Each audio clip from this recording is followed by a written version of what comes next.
mga bossing. O ngayon, no? Eto na, kay JB Ejercito tayo, mga Pero kababayan. naman dapat na sinusunod na lifestyle. Ayan. Sabi ni Senator JB Ejercito, no, approve kautusan ni PBBM na lifestyle check sa mga government officials. Eh, dapat naman ho talaga. Di ba? Biruhin nyo, mga kababayan. Merong mga tumatakbo.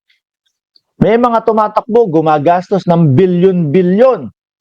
Ano po? O, kung sino man, yung mga kilala nyong mga gumastos nung nakaraang eleksyon, bilyon-bilyon. So, saan ho sa tingin ninyo,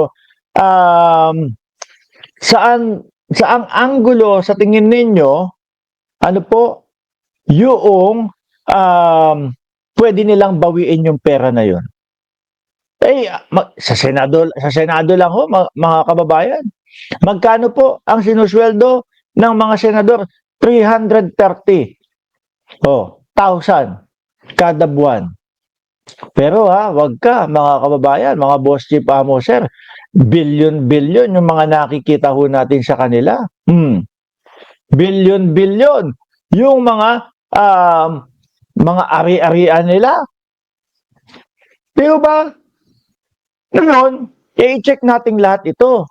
Kung tugma ba yung kanilang mga kinikita, kung meron mang mga negosyo yan, isasama yan. Iipunin lahat. O eto lang, ang iyong kinikita buwan-buwan, kasama yung ibang mga ano mo, ibang negosyo mo. Di ba? Kasama yung ibang negosyo mo. Eh kaso, pag hindi nagtugma yun, aba, may question ng taong bayan dyan. Questionable yan.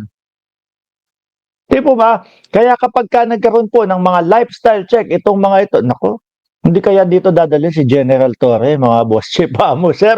No?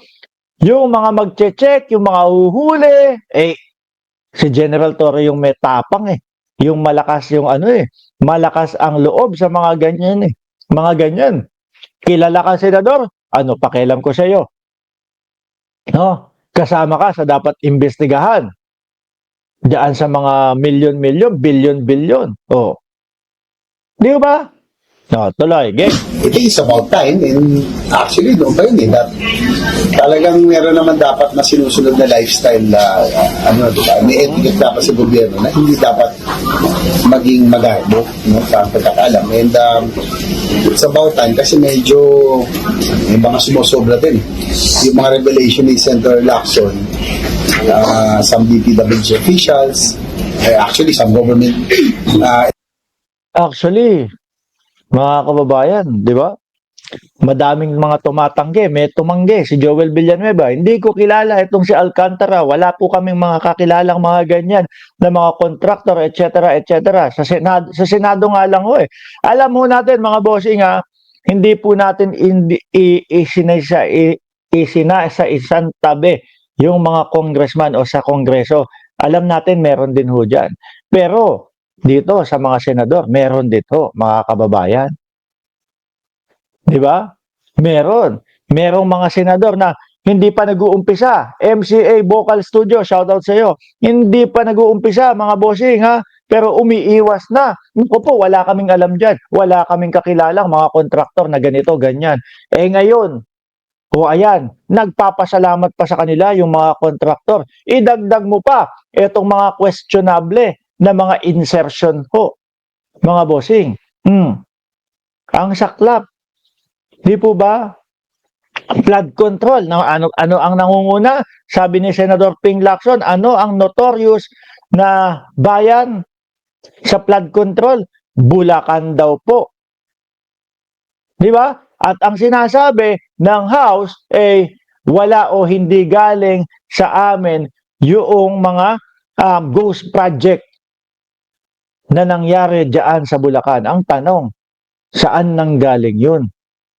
Di ba? Tsaka meron mga, yung sila Alcantara, meron pong mga pagpapasalamat kay Joel Villanueva. Yun na lang ho eh. Merong mga pagpapasalamat kay Joel Villanueva, mga bossing, na ano daw, ay kasi nangungulit yung pamangkin ni Senator Joel Villanueva eh. No, na isang tawag lang daw kay Joel Villanueva o si Joel Villanueva, eh, tatawag lang, eh, nangungulit, ayaw ako tigilan ng aking pamangkin, etc., etc. Ngayon, pag nagtugma-tugma ho yun, at yung mga kasinungalingan na sinasabi nilang, hindi ho namin kilala yan. Eh, lalong matatanong ng bayang Pilipinas, sandali, bakit ganoon? No? Bakit iba ang sinasabi nito doon sa mga nakikita natin o nalalaman natin? Sabi ni Felix Miranda, shout out boss Chief Sir Ilocano in Korea. Sabi ni Makmak, pastor na sinungaling. Eh yun nga ho di ba? Nahahalata ho yung iba sa kanila lalo. Yung maagang pag-alma nila, nahahalata ho sa kanila lalo, mga kababayan, yung hindi pa naman sinasabi yung pangalan nila, nagre-react na agad-agad. Tapos idagdag pa natin, yung mukhang, no, may mga violation na nagawa sila, lalo na nung panahon ng eleksyon. Iyan po, yung pagtanggap ng donasyon galing po doon sa mga government contractor. Di po ba? Ketchis, magkano daw? 30 milyones. Galing doon sa kaibigang kontraktor no, na kay Lubiano. At inamin ho yan ni Chis Escudero. Siguro, sabi niya, wala na, nailabas na ng Rappler eh. Paano ko pa ito tatanggihan? Paano ko pa sasabihin hindi totoo to? Mas lalo akong magdedelikado sa mamamayang Pilipino pag itinanggi ko pa to. Okay, Joel Villanueva, 20 milyones naman din mga kababayan. Yung kay Bongo naman, yung mga kamag-anak ni Bongo. Di ba? Ano ba yun? Si LTG, kung di ako nagkakamali, halos buong pangalan yata ni Joel ni Bongo eh.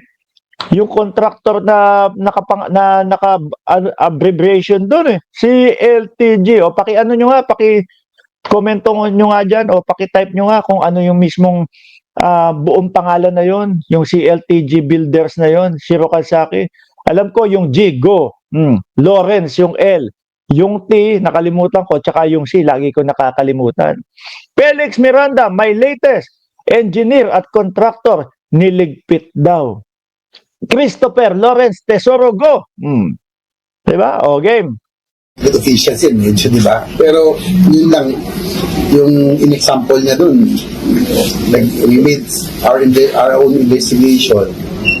Yung isang DE ron or assistant DE, mga sasakyan niya, supercars, no? May Lamborghini SBJ siya, that's about 60 million pesos.